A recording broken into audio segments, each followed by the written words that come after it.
Hey everybody, welcome to Strength Coach TV. My name's Anthony Renna. This is the show where we take you inside some of the best facilities in the country, give you a tour, and then we sit down with the owners and we talk a little bit of shop. The show is brought to you by the Marigold Food Company, marigoldbars.com. They make Marigold protein bars and snacks. Great stuff. Small company, which I love. Great story. Marianne was a dietitian, had some demand from some diabetic clients, started making the bars on her own.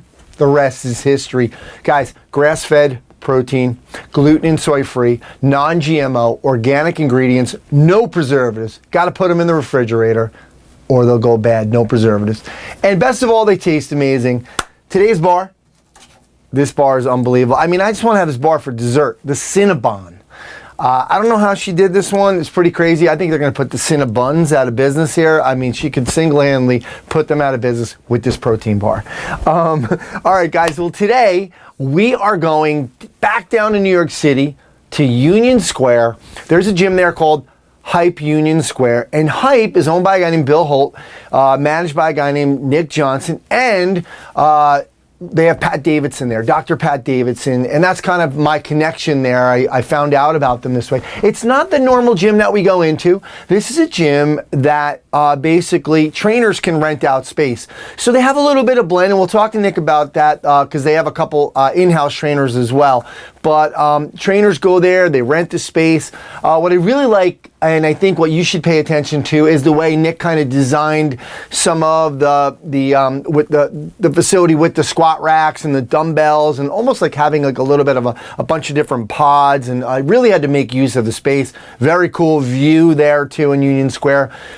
What's also cool is there's some changes going on there, and with Dr. Pat Davidson kind of leading those changes. And we're going to document them as we go along. So today's episode is really just kind of an overview. We're going to get a tour of the place and see what's happening right now.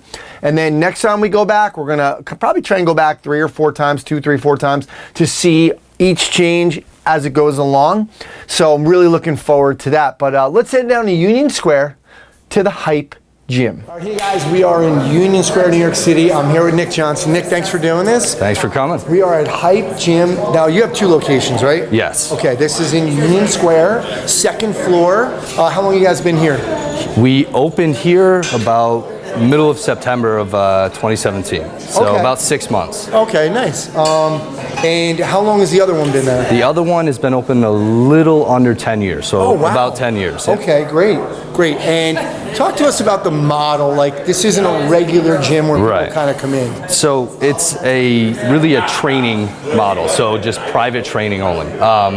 We have a couple different things going on. We have a few in-house trainers, and we have independent trainers as well. Either way, there's no membership, there's no pay to play where you can just show up and kind of run on the treadmill or anything like that.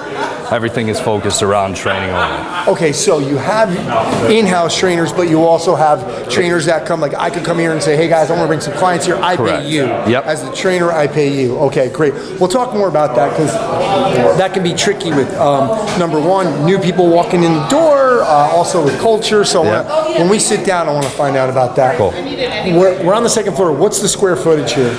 In total, about 5,000 square feet. We have around 3,500 for the gym floor and a 1,200 to 1,300 square foot studio as well. Cool. We got some showers, locker rooms, and stuff. Which is a lot of times it's kind of funny because I know you got a lot actually, considering the space of the size of the gym, right? Right. So very cool. Well, let's go get a tour and then we'll sit down and we'll talk some business. Great. Hey guys, welcome to Hype. This is how people come into the gym, up the stairs and then through the store. No elevator, right, Nick? No elevator. There is, but we don't use it very often. So when people come in, if they're a client of the actual gym, they can just shoot to the back and put their stuff away, get changed, whatever they need to do. Yep. For our independent trainers, their clients will usually come up here and at least give us a wave. We're here. They check in. What are these? The actual clients don't need to check in. The trainers will check in for them. So, for example, this guy is coming in. He's going to check in and train his client after that. So, after they come to the front desk, we're moving back here and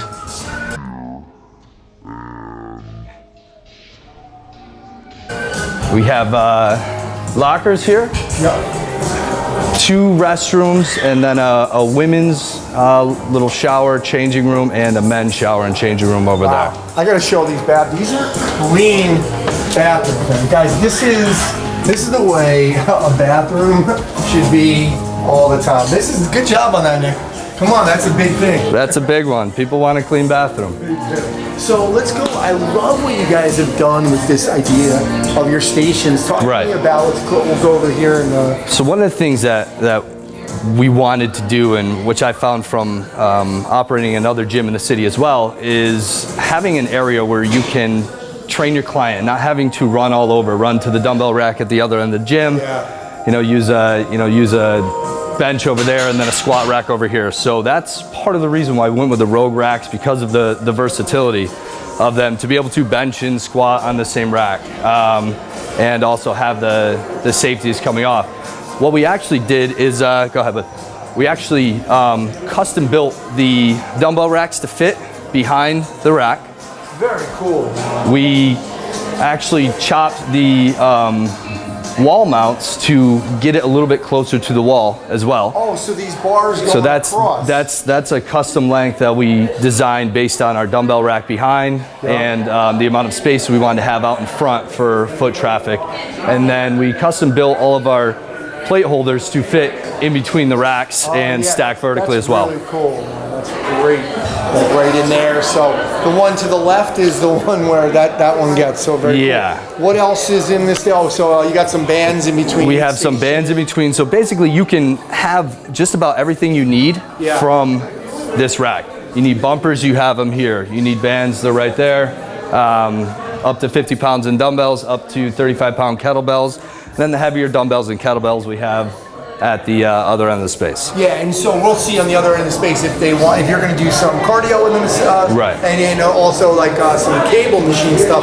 We got some Kaisers down there, which we're going to see in a minute. But that's the only time they really have to leave here, right? Right. Okay, cool. What about like if they want to use it for TRX? We have TRXs that you can mount right on top of the rack. Any pull-ups, and we have the neutral grip attachments for the racks as well. So TRXs you can grab and mount up there. That's kind of high. I saw Pat Davidson in here, and he's not the tallest guy. Hold on, they got there it is. Yeah. But yeah, let's go. So, like you said, this is a great idea. I love what you've done with the dumbbell piece of it and having that custom piece, just so people don't have to move. Let's go down the other end. Okay. So we have obviously our bumper plates in the 2 spots, and then as far as bars, anything you would really want: safety squat, 2 trap bars, a Swiss bar or multi-grip bar, some Olympic bars, and some weightlifting bars. Yeah. So everything's kind of here. Everybody. Right, right. And then down to the other end, lat pull down, low row combination, and we tried to stay away from a lot of cable machines just because they take up so much space.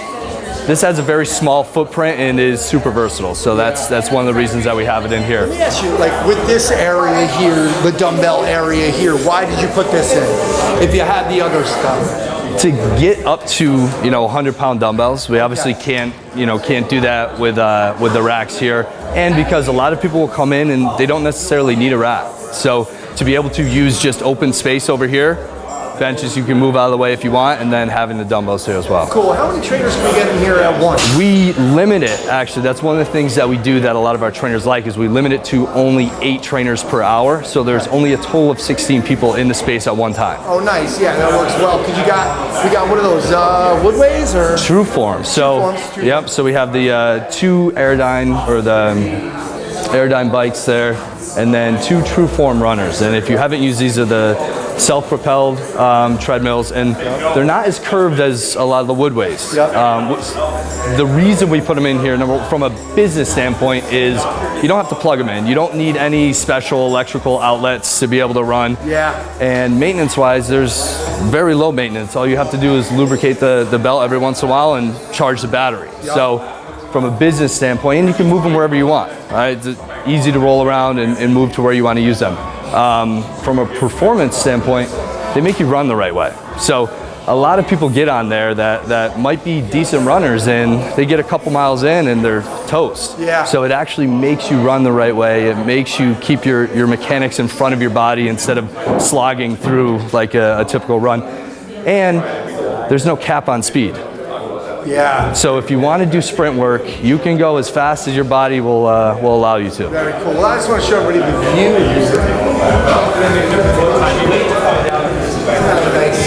Nice place at Union Square.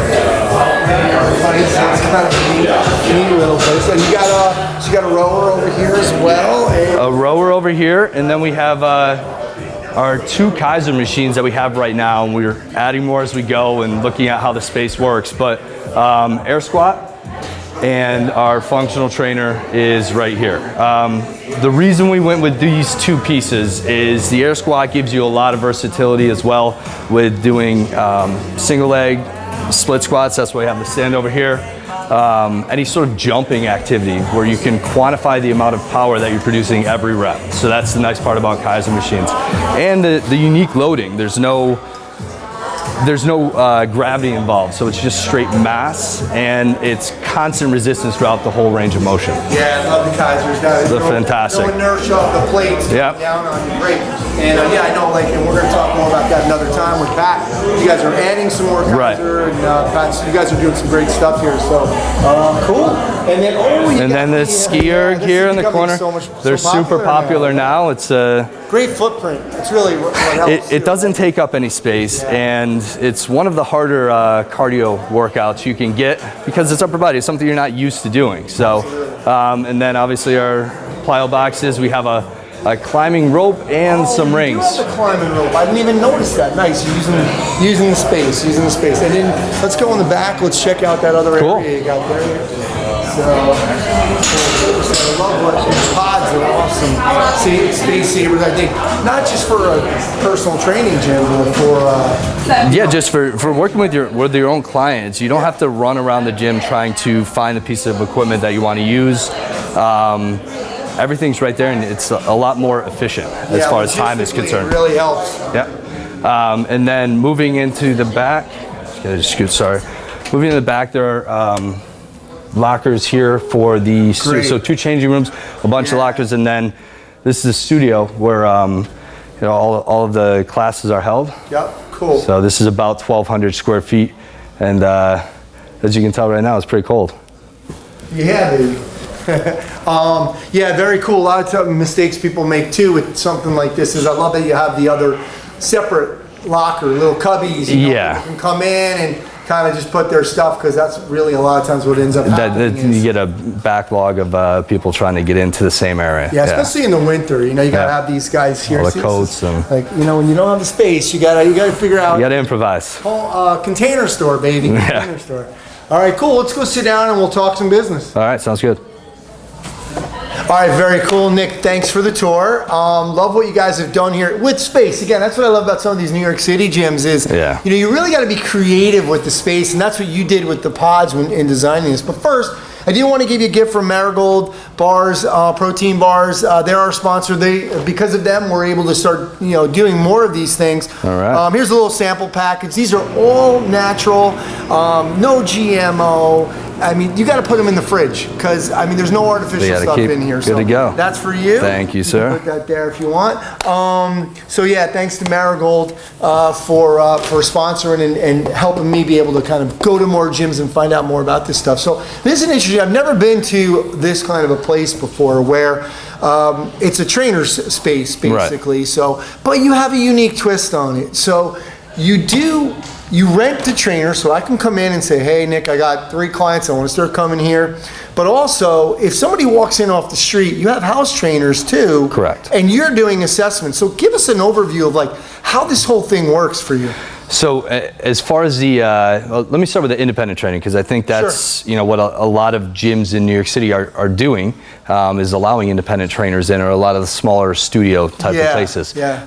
One of the things that we did, and I mentioned it earlier, is we cap it at 8 people an hour. Yep. So as far as independent training gyms are concerned, one of the biggest complaints and downfalls is you're constantly crawling over people during the busy times. Yeah. So we cap it. We've also capped the amount of trainers that we have at any one time utilizing the space in general. So, aside from the hourly cap, we only have X amount of trainers that we allow to even sign up for sessions in the space. So that's another thing. And I think that the third thing, I think the reason it works so well here is because everybody we have has been referred to us from one of the few trainers we reached out to when we opened up the space. So everyone coming in here kind of knew each other in one way or another, and everyone works together really well. So there's none of the typical problems you run into with independent training gyms. As far as our own private clients that come in here, what we do first is I will go through the assessment process with them. We'll do like a functional movement screen. We'll do some sort of cardiorespiratory assessment, and then look at kind of the big primary patterns as far as movement is concerned after that. And before we do this, during our intake process, what we actually do is find out what this client is looking for. What are their fitness goals? And then from there, we actually match them with one of our in-house trainers or one of our independent trainers who might be better suited for that client. So, for example, we have people that like Pat Davidson with his mass program, and he's a monster. And so when somebody comes in and they say, hey, I want to get huge, this is the guy that we'll put him with. And when we go through that assessment process, we actually will have Pat will do that with me as well. So we're introducing the client to the trainer that we think will work best for them right in the beginning. And then kind of can hand them off to them after that. And people have, movement restrictions or goals that they want to just be able to move better. We have a lot of people that are well-versed in the FRC and some of the other movement train of thoughts, and that's what our trainers, that's primarily what they do. We'll pair them with them. Very cool. Because that's number one. That was my question. Do you vet the trainers that are going to kind of try to come in here? Because I think the culture sometimes can get a little weird when you got Pat Davidson over there doing heavy squats and bench with somebody, and then somebody's over there doing bicep curls for an hour. Who, with pink dumbbells, right? Which isn't happening here. Usually that doesn't happen in a space, but in some of these independent places, it does happen in a lot of spaces, and that's why it's everybody here has is well qualified. First off, as far as certifications and experience is concerned. You make sure of that if they even ask before coming in the door. So one of the best things in business, at least in the city, is being able to turn away people. I think that's a really big thing, and it's hard to do for a business owner, but sometimes it makes the atmosphere a lot better. At least. What about marketing? Because I would think, from my perspective, you have a challenge here in terms of, let's say I got Pat Davidson, and Pat now is, let's say, mass is going really well and he's selling a lot, and he's like, I don't want to train as much anymore. You really don't have control over some of these trainers that you hire. They might have started out with 15 sessions a week and now they're down to 5. How do you guys manage that piece of marketing to trainers or marketing to the average person off the street? Because you still, the way your system is set up, we can get people off the street and have them come in, hang with you, get an assessment, you ramp them up, and then you can hand them off to one of your trainers. So how do you handle all that? In terms of trainers, that I guess with marketing here, we didn't have to do too much because of the location, right? It's literally everyone that gets out in Union Square, you can see the gym, you can see based on the windows and the signage. It's a very busy place, this area. And so we really didn't have to do too much so far to fill up. And as far as independent trainers coming in and marketing to them, we did a little bit in the beginning, but most of it is just through word of mouth and other places closing, to be honest. Other places close. Trainers need a new spot to train, and they start looking, and then your Google search turns up this location. So to this day, we actually haven't done much marketing at all. But that being said, with getting private clients in off the street for the gym, there are a few things that we have been doing in terms of Google AdWords campaign, and making sure that people can find you if they're looking for you. I think that's the biggest thing.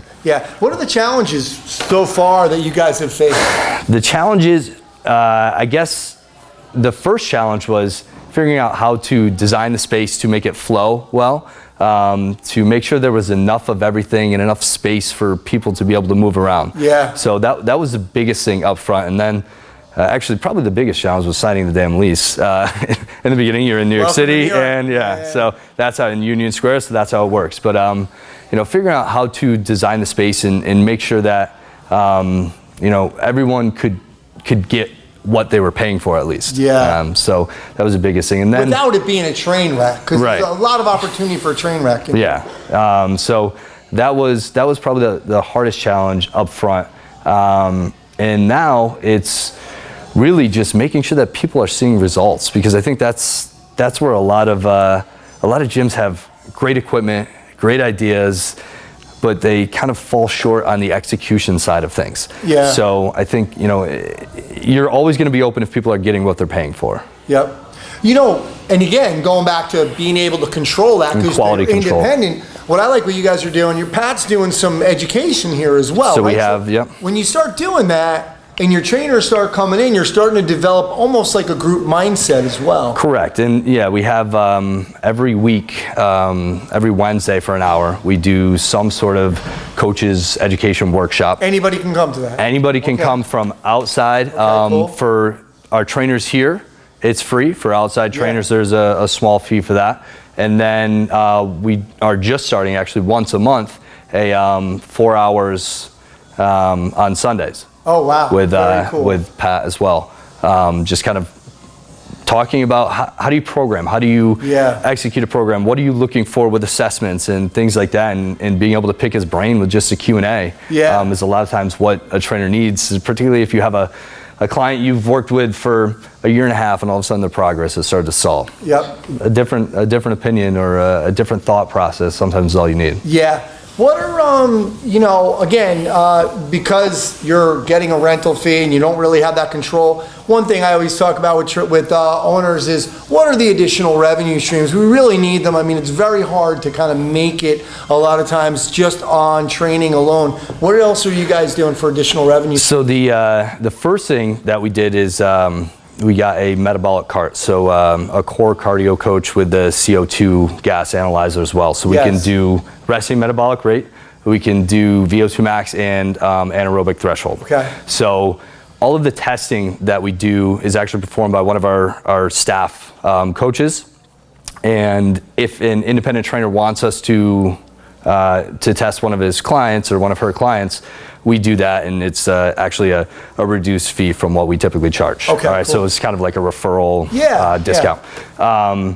So we do have that, and then we also have the ability to send people to a nutritionist as well. So we can take an RMR test and then sit down with the person, explain what it means, and then give them to a nutritionist that we work with to kind of extrapolate that data and come up with a program that's going to work for them from a dietary perspective as well. Okay, great. And the second revenue stream that we've added is Kettlebell Kitchen. Okay. So we do have, this is a Kettlebell Kitchen location. We have a lot of our clients will use it, and then people will come in and pick up their stuff as a drop-off location. And one of the nice things about that, and it's interesting how it works, is somebody will come into your gym that has no association with it whatsoever, and you have an opportunity to sell them on training. Yep. So it's, not only does it add a little bit of revenue on the back end from just total sales of that facility or people picking it up, but also gives you an opportunity to get somebody in here to train that wouldn't otherwise be in the area or, looking for a space to train. Yeah, they look around like, hey man, this would be cool. Let's talk about where we are now. I mean, we're in this, what's the square footage in here? This is about 1,200 here, and then you have the lockers on the outside as well. Okay, yeah. So you've used a lot of space on this. Now, is this technically this is a separate business that rents from you guys? Correct. So, but you can use this whenever you want. So our trainers can come in and use this space, and actually it gets used a decent amount for a lot more of the movement-based or plyometric work. Okay. You can bring the ropes in. You have the agility ladders, things like that. So it does get used by the trainers while the class is not happening. And we're always looking to kind of fill it out with more classes as well. Yeah, So, whatever you can do in here to, how many hours a day do they take up the space to come? so they usually have around 5 or 6 classes a day. Okay. Typically during your busy times. Yeah. So Yeah. you know that's how it works when Yeah. you want to rent a space. So, but you know, just having the ability to use it when they're not using the space as well is nice. Yeah, and one thing is too, in New York, we were just talking about this over at the Fort, was New York's unique in that, I mean, it is, I'm here at 1 o'clock, and there's people out there training. Yeah. In a lot of suburban gyms, it's empty, it's not even worth, you know, opening, you're gonna do something else. So that's one of the advantages of New York, but then the disadvantage is like, how do we use this space to kind of monetize we never space, want, we never want empty space if we can do